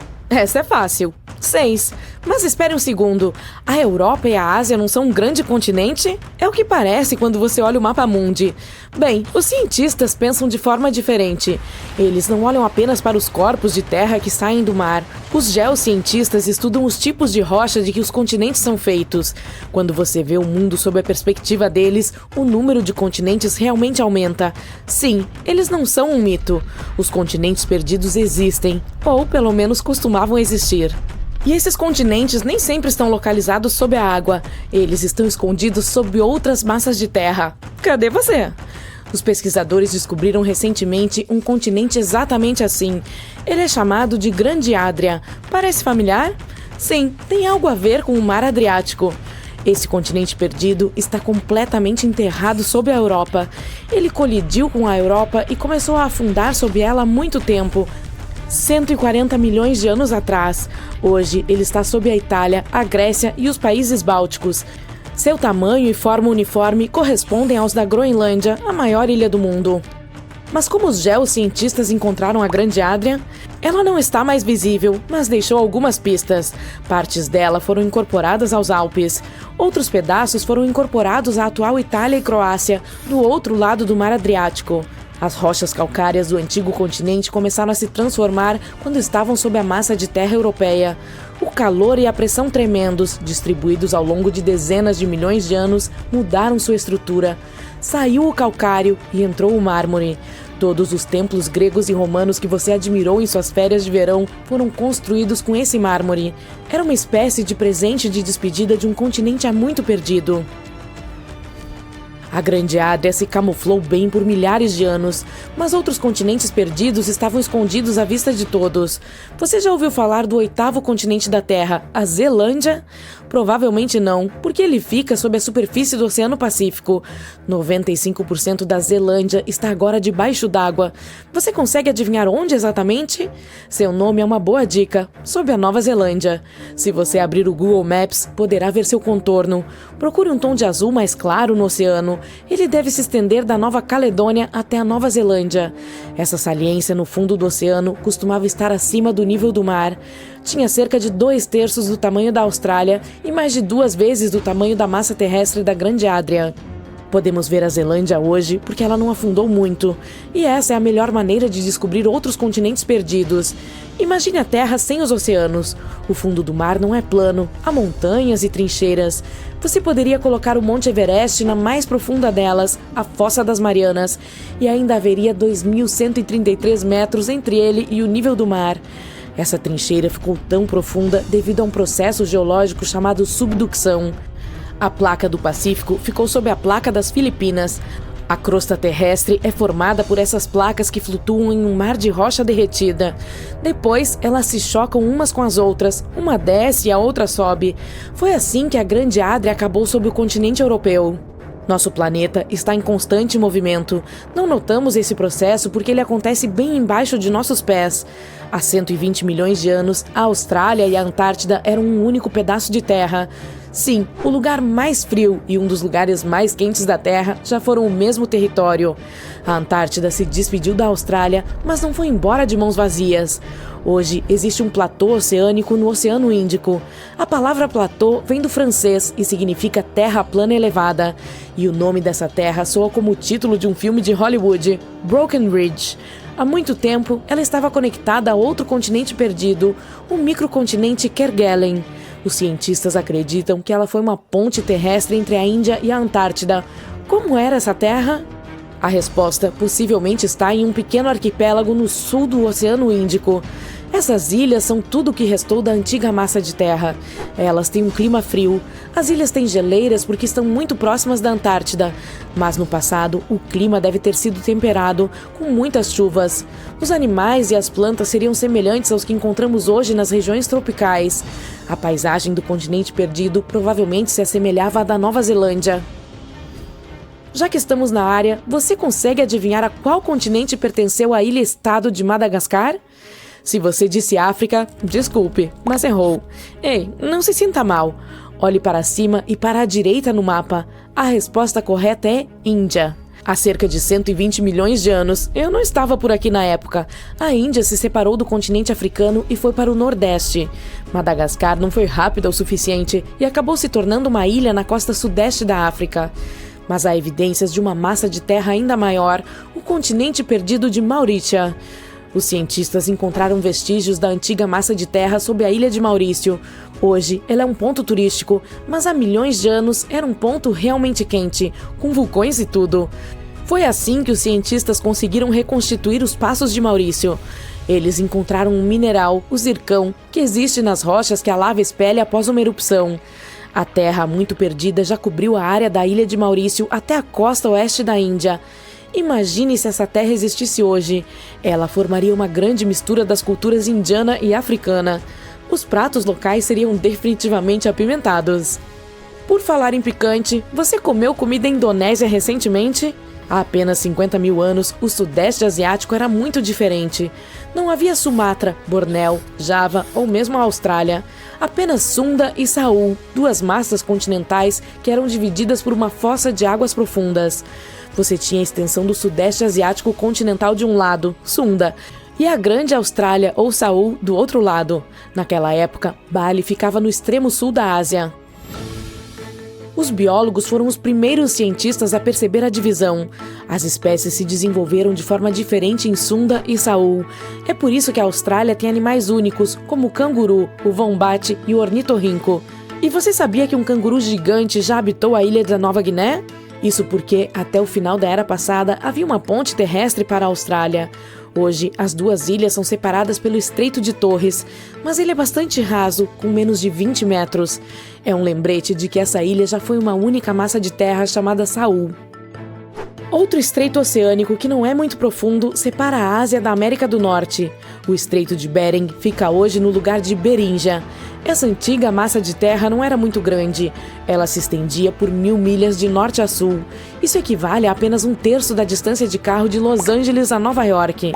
A Beringia era importante por outro motivo. Durante a Era do Gelo, ela conectava o mundo inteiro. Naquela época, os níveis de água eram 90 metros mais baixos do que são hoje. Se fossem ainda mais baixos, seria possível caminhar do Cabo da Boa Esperança, na África, até Cabo Horn, na América do Sul. Isso é o que eu chamaria de a melhor rota para mochileiros. Hoje, você pode entrar em um avião e voar para praticamente qualquer lugar do mundo. O mundo nunca pareceu tão pequeno, não é mesmo? Bem, pareceu. Há cerca de 300 milhões a 200 milhões de anos, éramos todos um só mundo, literalmente. Pangeia era um supercontinente que incluía todos os continentes. Seu nome vem do grego e significa simplesmente toda a Terra. Mas a Pangeia começou a se fragmentar. A maior lacuna se formou entre as Américas de um lado e a Europa e a África do outro. A água do mar logo começou a entrar e foi assim que surgiu o Oceano Atlântico. Esse processo não terminou de forma alguma. Enquanto você assiste a este vídeo, a América do Norte está se afastando cada vez mais da Europa a uma taxa de 2,5 centímetros por ano. Não parece muito quando comparado à longevidade média da vida humana, mas no final, todos os continentes se reconectarão uns aos outros, formando um supercontinente. E não seria a primeira vez na história da Terra que isso aconteceria. Sinceramente, não vou ficar esperando por isso. Uma mega seca poderá atingir a Austrália em breve, e não se trata apenas de algumas estações secas. Estamos falando de 20 anos de pouca ou nenhuma chuva. Enquanto a Austrália pode estar enfrentando a seca mais longa e devastadora desde o início dos registros oficiais, o resto do mundo pode ter dificuldades para comprar pão, farinha ou cereais. É provável que os preços da energia aumentem globalmente e países vizinhos como Nova Zelândia, Indonésia e Malásia devem estar preparados para receber os australianos diretamente afetados pela falta de água. Para realmente entender a gravidade dessa situação, devemos primeiro examinar os desastres anteriores. Em primeiro lugar, a Austrália não é alheia a secas, e esse fenômeno pode ocorrer em todo o seu território. Entre 2017 e 2019, a parte sudeste do país passou pelo que eles chamaram de seca de Tinderbox. Esse foi um evento severo e extremamente seco, em que os meses mais frios registraram apenas cerca de metade da precipitação normal. Partes da Austrália ficaram tão secas que os incêndios florestais eram uma ameaça constante. As colheitas fracassaram e a água era escassa. Acredita-se que essa seca também tenha contribuído para o desastre do incêndio Black Summer. No final de 2019, os incêndios florestais estavam ocorrendo em todo o país em uma escala nunca vista antes, e as pessoas os descreviam como rios de lava que desciam das copas das árvores. As perdas foram surpreendentes. Somente o setor de turismo sofreu um prejuízo de 2,8 bilhões de dólares, e mais de 7 mil empregos desapareceram como resultado desse período difícil. A seca de Tinderbox é um grande lembrete do que a Austrália poderá enfrentar no futuro. Por isso é tão importante entender o que aconteceu no passado para ter uma visão completa de uma possível mega seca de 20 anos. Mas há um problema. Embora secas sejam relativamente comuns na Austrália, os dados de precipitação disponíveis até hoje não são suficientes para os pesquisadores preverem o futuro. E nossos registros só remontam a cerca dos anos 1900.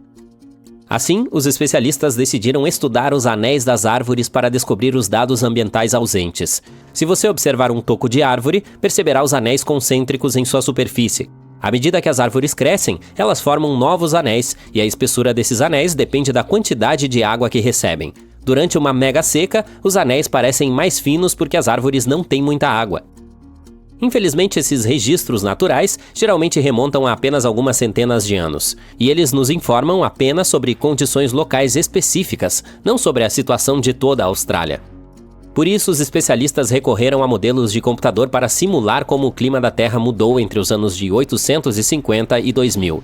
Essa abordagem os ajudou a traçar um quadro de quando as secas poderiam ter ocorrido na Austrália e como prever o que poderia acontecer no futuro. Mas o que realmente os interessava era saber se o fator humano poderia estar piorando esse cenário ao longo dos anos e se, de alguma forma, estamos intensificando esses períodos de seca.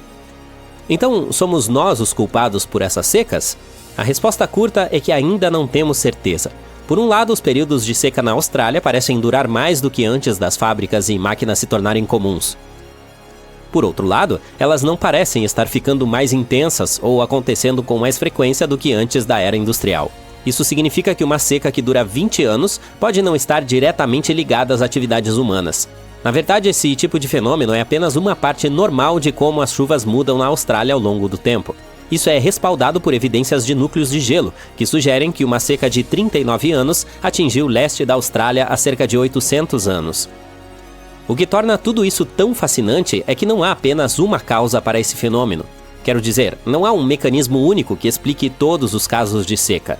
Isso acontece porque a combinação certa de condições oceânicas e atmosféricas se junta e você acaba tendo uma seca. E por mero acaso pode haver períodos em que ocorram secas de 100 anos. A despeito do que muitas pessoas pensam, as secas não são geograficamente isoladas. Elas ocorreram em todos os continentes, com exceção da Antártica, nos últimos 2000 anos, e geralmente estão ligadas a eventos naturais. Por exemplo, as secas na América do Norte e no sudeste da América do Sul foram causadas pelo El Niño, quando o Oceano Pacífico, próximo ao Equador, fica mais quente do que o normal, perturbando os padrões climáticos normais. Também não são eventos raros. De fato, o sudoeste dos Estados Unidos está passando por uma mega seca desde 2000. Esse está sendo considerado o período mais seco em 1.200 anos para a região. Os principais reservatórios, como o Lake Mead e o Lake Powell, estão em níveis baixos. As ondas de calor estão atingindo cidades como Phoenix e Las Vegas com mais força do que nunca, e os incêndios florestais estão ocorrendo com mais frequência à medida que a Terra fica mais seca. Agora, vamos pensar no futuro. Embora tenhamos um exemplo muito recente e concreto dos Estados Unidos, a pesquisa não pode prever exatamente como uma mega seca de 20 anos se desenrolaria na Austrália. Normalmente, esses eventos se manifestam principalmente na redução das chuvas e da queda de neve. Mas, na maioria das áreas, o aumento do risco de seca será causado por uma atmosfera mais quente e mais árida. Portanto, o solo provavelmente parecerá ressecado e rachado, os rios e lagos provavelmente encolherão, e o céu ficará incessantemente claro e azul, sem quase nenhuma nuvem à vista. Os agricultores podem ter dificuldades para cultivar, fazendo com que os preços dos alimentos aumentem em todo o mundo. Produtos como pão, farinha e cereais podem se tornar mais escassos, já que a Austrália fornece cerca de 13% das exportações globais de trigo. As minas de carvão também podem ser afetadas, pois dependem da água para extração, lavagem e processamento. Isso pode aumentar os custos de energia para as indústrias em todo o mundo, o que pode ser repassado aos consumidores, afetando o crescimento econômico e a inflação. Como as cidades podem enfrentar escassez de água, os australianos provavelmente encontrarão novas maneiras de conservar cada gota, ou talvez se mudem para a Nova Zelândia ou o Sudeste Asiático. Agora você deve estar pensando, quando esse grande evento vai acontecer? Honestamente, é muito difícil prever com exatidão. As megasecas podem ocorrer a cada 150 mil anos, mas os especialistas acham que a Austrália deve estar pronta para um evento nos próximos 10 anos ou mais. E essa possibilidade deve ser levada a sério. Sabe-se que esse fenômeno contribuiu para o colapso de civilizações inteiras. Veja o caso dos acádios da Mesopotâmia, que construíram o primeiro império do mundo há mais de 4.000 anos. Estudos sobre a umidade nas ruínas das cidades acadianas sugerem que eles sofreram uma grande seca que durou 300 anos, o que pode ter levado ao seu colapso. Algo semelhante aconteceu com o Império Assírio, que existiu há mais de 2.700 anos no que hoje é o norte do Iraque. Durante anos, foi um verdadeiro mistério o motivo pelo qual eles deixaram sua capital, Nínive, e nunca mais voltaram. Mas estudos recentes de uma estalagmite na caverna de Cunabá revelaram que a ascensão e a queda do império coincidiram com um período úmido seguido de uma mega seca de 125 anos. Como eles dependiam muito da chuva sazonal para a agricultura, esse período de seca tornou sua vida muito mais difícil. Embora os especialistas agora acreditem que eles provavelmente foram embora por causa da seca, a questão de para onde foram ainda é um mistério. Portanto, sim, as megasecas podem ter desempenhado um papel no colapso de grandes civilizações no passado, mas vendo pelo lado positivo, percorremos um longo caminho desde então, e as tecnologias climáticas recentes podem nos ajudar a nos preparar para eventos como esse.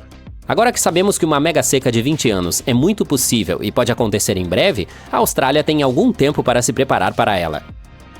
É mais do que necessário desenvolver planos sólidos de gerenciamento de água para mitigar os graves impactos de uma mega seca. E também é importante criar redes de apoio comunitário para fornecer suporte emocional e financeiro às pessoas, especialmente aos agricultores, que são mais diretamente afetados por esse evento. Se iniciativas como essa surgirem nos próximos anos, esses 20 anos de seca poderão ser menos intensos do que a maioria das pessoas espera. Um iceberg colossal, maior do que uma cidade, se separou da Antártida em meados de 2021. É tão grande que é 40 vezes maior que Paris e 73 vezes o tamanho de Manhattan. Imagine que você saia da sua pequena cabana de férias na costa da África do Sul, perto da cidade de Porto Elizabeth. Aí pega uma xícara de chá logo após acordar. Vai para o seu mirante ver o vasto Oceano Índico à sua frente. Algo chama sua atenção. À direita, há algo tão monumental que você não consegue entender. É uma laje gigante de gelo com 90 metros de altura e se estendendo por muitos quilômetros, até onde se consegue enxergar. O bloco se move lenta, mas implacavelmente em direção ao alto mar. Se for longe o suficiente, pode chegar à costa oeste da Austrália. Brincando na frente dele, há um grupo de golfinhos, como às vezes fazem perto da proa de um navio. No entanto, são apenas manchas em comparação com o tamanho gigantesco. Você está tão chocado que deixa cair sua xícara. Seus olhos estão arregalados. É como algo saído de um filme de ficção científica. É um sonho? Você está vendo coisas? Não, é o A76. É real e atualmente está em movimento. Ninguém tem certeza do que pode acontecer com ele. Bom, os cientistas têm algumas teorias, mas vamos entender seu tamanho primeiro.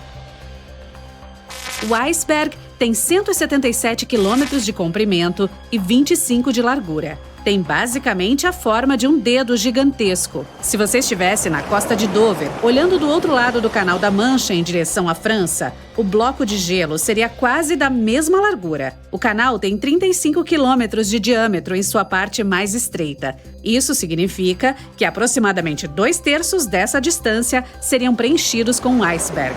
Isso se ele estivesse à deriva, com o dedo apontando para baixo, por assim dizer. Se estivesse voltado para o outro lado, ainda poderia entrar no Canal da Mancha.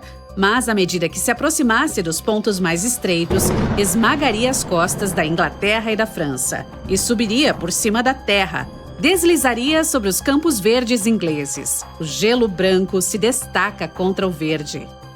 Entraria pelos vinhedos da França e baixaria temporariamente a temperatura de tudo ao seu redor.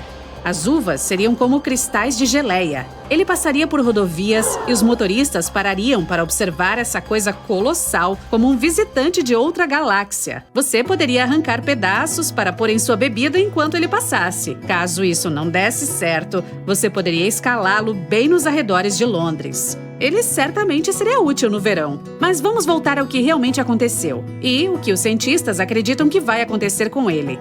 No início de 2022, o A-76 é o maior iceberg flutuante do mundo.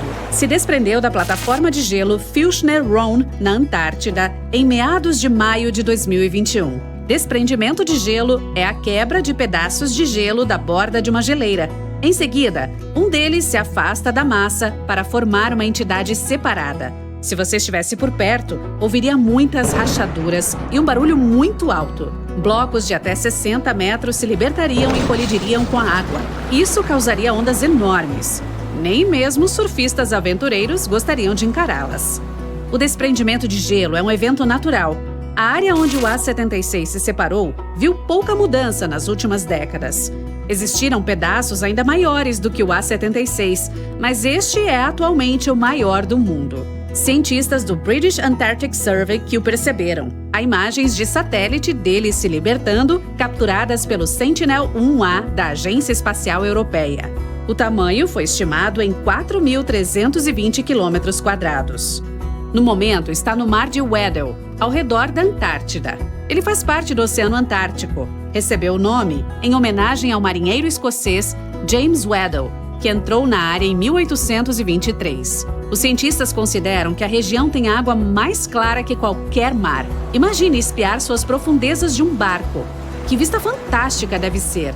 A área está cheia de baleias e focas. Ao olhar para baixo, é possível ver baleias assassinas, jubartes, baleias de mink, focas leopardo e focas caranguejeiras. E se você olhar para a terra, provavelmente verá uma colônia de pinguins de Adélia. Eles são a espécie de pinguim dominante nesta área, porque se adaptam ao ambiente hostil. Na verdade, trata-se do único local no mundo em que vivem. Que incrível variedade de vida selvagem para observar! Tudo no conforto do convés do navio, enquanto você bebe outra xícara de chá quente. Faz muito frio por aqui.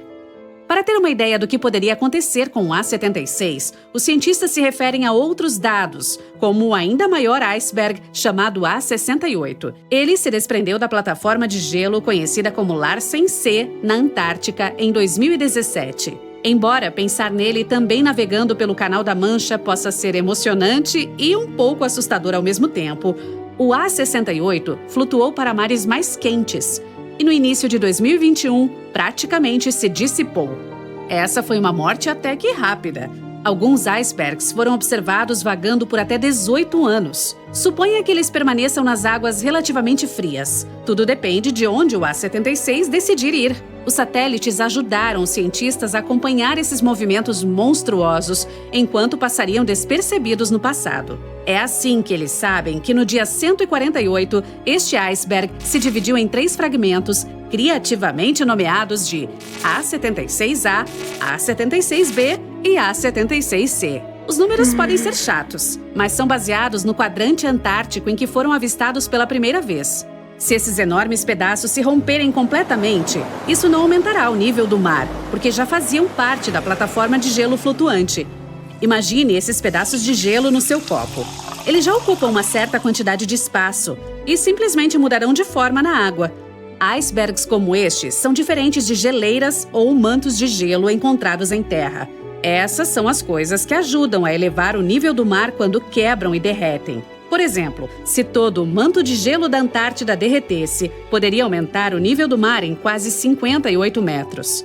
Se você acha que o A-76 é enorme, e claramente é, existia outro que o faria parecer pequeno em comparação. O maior iceberg foi avistado em novembro de 1956, 240 quilômetros a oeste da ilha Scott, no Oceano Pacífico Sul. Foi visto por um navio conhecido como USS Glacier. Foi dimensionado em mais de 30 mil metros quadrados, ou seja, era maior do que a Bélgica. O que pode acontecer com os pedaços de A-76 dependerá de alguns fatores. As correntes oceânicas podem causar um impacto significativo, assim como a direção e a velocidade do vento. Outra alternativa é a aproximação das costas, onde podem congelar em blocos de gelo. Eles também podem derivar em águas rasas e atingir o fundo do mar. A parte mais profunda do iceberg pode agir como a quilha de um barco, cavando no fundo do oceano. Mas o tamanho do bloco o manteria em movimento. Logo estaria rasgando o chão, criando um sulco longo e estreito. Peixes se espalhariam, a terra tremeria. O barulho seria tremendo. Na verdade, isso é bastante comum em ambientes de mar aberto, perto de onde o gelo é encontrado. Você não gostaria de mergulhar nas proximidades quando um desses fizer isso. No entanto, isso seria algo espetacular de se observar. Geralmente, os icebergs se deterioram através do derretimento e fraturamento, o que, como se pode imaginar, altera a massa e a área de superfície. Combinado com correntes eólicas e oceânicas, pode dificultar a modelagem do iceberg. Quanto ao A-76, temos que esperar para ver. Antes de irmos, vamos voltar à nossa viagem imaginária pelo Canal da Mancha. A Ilha de Gelo, 73 vezes o tamanho de Manhattan, com seu gigantesco dedo gelado apontado para o Mar Celta, vagando constantemente para frente, incapaz de ser parado. Centenas de milhares de pessoas se reuniram nas costas da Inglaterra e da França para assistir a esse espetáculo extraordinário enquanto ele passa. No topo do gelo, há milhares de pinguins brincando alegremente. Eles quase parecem estar acenando de volta para a abundância de turistas que os animam em seu caminho, além das crianças pulando de alegria com a visão mais espetacular que já testemunharam. Na Mongólia viviam dinossauros e atualmente há tantos cavalos quanto pessoas e 10 vezes mais ovelhas. É o país mais vazio do mundo. A capital foi transferida 28 vezes e tem até suas próprias Olimpíadas. Bem, a Mongólia está localizada bem aqui, no platô da Ásia Central, ao norte da China. É o 19º país do mundo em área territorial, mas tem apenas pouco mais de 3 milhões de habitantes. É como a população de Los Angeles, mas com um país inteiro só para ela. Se não contarmos a Groenlândia, a Mongólia é o país com a menor densidade populacional. São apenas 2 pessoas por 1,3 km². Os Estados Unidos têm 37. Bem, isso se contarmos apenas as pessoas. A Mongólia tem muito gado, cerca de 67 milhões, 20 vezes mais do que o número de pessoas. Metade desse rebanho é de ovelhas. No entanto, de todos os animais, o de maior prestígio é o cavalo. Há um ditado tradicional que diz: um mongol sem um cavalo é como um pássaro sem asas. E isso explica muita coisa. Uma pessoa com muitos cavalos é considerada rica. Mas não imagine enormes fazendas com grandes estábulos cheios desses animais. Na Mongólia, ter estábulos é mais uma exceção. Lá, os cavalos ficam soltos ao ar livre o ano todo. Não custa quase nada sustentar um cavalo lá, porque eles andam por lá e até encontram comida por conta própria. A natureza do país lhes fornece o suficiente. O inverno é difícil porque tudo está coberto de neve, mas os animais conseguem distinguir a grama da neve. Eles ficam frágeis na primavera devido à falta de alimento, mas se recuperam logo após o fim do inverno. Uma família pode ter um cavalo sagrado em seu rebanho. Ele usa um lenço azul em volta do pescoço e quase nunca é montado. As pessoas de lá realmente amam seus cavalos e esse relacionamento carinhoso vem de séculos. Há muitas músicas, histórias, mitos e obras de arte com eles. No idioma mongol, há cerca de 500 palavras para descrever as características desses animais e mais de 200 para falar apenas sobre a cor e o padrão da pelagem. Eles também têm um significado espiritual. Acredita-se que possuem espíritos que podem ajudar o proprietário e também que são um meio de transporte para o céu, por isso eram frequentemente sacrificados após a morte do proprietário. Além dos animais domésticos, a Mongólia é o lar de algumas espécies ameaçadas de extinção, sem contar que antigamente os dinossauros vagavam nesse território. O primeiro ovo de dinossauro descoberto foi encontrado ali mesmo. Hoje, esses animais estão extintos, é claro, mas há leopardos das neves no país e também são raros. Se você for até lá, deve ter cuidado. Os leopardos das neves são tão silenciosos que não dá para ouvi-los se aproximando. Eles não fazem nenhum som ao caminhar. Mas vamos voltar à geografia. O clima na Mongólia pode ser rigoroso e imprevisível. Em um único dia, a temperatura pode mudar rapidamente. O país não tem acesso a grandes massas de água, por isso é muito seco e não chove muito. No sul, há uma parte de um dos desertos mais frios da Terra, o de Gobi. Apenas 5% dele é coberto de areia, o restante é de rocha nua. Há rios, pequenos lagos e pastagens, mas também ouro, carvão e cobre. Portanto, não é um deserto muito típico, mas ainda assim é um. As nuvens de chuva não chegam até lá por causa da cordilheira do Himalaia, que mantém a área na sombra. O deserto está se expandindo a cada ano, devido à mudança climática, é claro, mas também pelo desmatamento e as mudanças no uso da terra. O país inteiro é bastante seco, com pouca precipitação, por isso os habitantes não têm medo do deserto. Sim, ele é povoado, há pessoas vivendo ali. São nômades que estão ocupados com a criação de gado. Essas pessoas não têm um lar fixo, elas viajam com seus animais de um lugar para outro seguindo as estações. Quando se estabelecem em algum lugar antes da próxima viagem, montam uma barraca chamada yurt. Essas tendas são usadas como moradia na Mongólia há milhares de anos, e é incrível que algumas pessoas ainda vivam nelas. A base de uma yurt é feita de mastros, que são cobertos com camadas de feltro e tecido impermeável. Em geral, os mongóis são muito acolhedores, mas os nômades estão em outro nível. Como não recebem visitas com frequência, estão sempre prontos para cumprimentar alguém e oferecer o tradicional leite de cavalo. Eles nem mesmo têm sinos na entrada de suas tendas, convidando os hóspedes a entrar. É claro que também há pessoas que vivem em cidades e vilarejos e têm casas fixas, e são a maioria cerca de 3/4 da população. A maior cidade é a capital, Ulaanbaatar. Quase metade da população do país está concentrada lá, apesar de ser a capital mais fria do mundo. A temperatura média anual é de 0 graus Celsius. A média em Washington, nos Estados Unidos, é de 16 graus e em Ottawa é de 7 graus. Quando Ulaanbaatar foi fundada, no século XVII, estava localizada a cerca de 290 quilômetros a sudoeste do local atual. Depois foi movida 28 vezes até que finalmente se estabeleceu onde está hoje. Por quê? Bem, naquela época a maioria da população era nômade, então a capital também era um assentamento móvel. Dependendo das estações do ano, dos pastos, dos suprimentos de água e de muitos outros fatores, ela se deslocava junto com seus habitantes. Agora a cidade é grande e está estabelecida, então talvez não seja movida novamente, mas quem sabe? Eu sei, ainda não contei a você sobre os Jogos Olímpicos da Mongólia. O evento é chamado de Naadam, um festival anual realizado no meio do verão, visto pela maioria dos mongóis. De uma forma ou de outra, existe há séculos. Localmente, o Naadam é chamado de os 3 Jogos dos Homens, e as pessoas competem em 3 modalidades que tradicionalmente são consideradas 3 habilidades masculinas. Então, quais são esses 3 jogos? A luta livre mongol, a corrida de cavalos e o tiro com arco. Originalmente eram apenas os homens que competiam, mas recentemente as mulheres começaram a participar do tiro com arco e da corrida de cavalos. A luta livre mongol é um estilo de luta popular que existe há milhares de anos. Suas representações podem ser vistas em muitas placas antigas encontradas na região. Atualmente é o esporte mais popular do país, e a Mongólia também cedia muitos torneios internacionais. Portanto, é claro que há uma parte de luta livre no festival, e esse é o primeiro jogo. As regras são bem simples. Quem tocar o chão com qualquer coisa que não seja o pé, perde.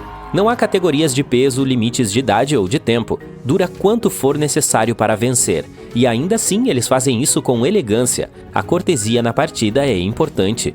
Por exemplo, se as roupas do oponente ficarem emaranhadas, o outro deve parar e ajudar a resolver o problema, mesmo que signifique perder uma boa oportunidade de vencer. No final, quando um participante for derrotado, o vencedor lhe dará uma mão e o ajudará a se levantar.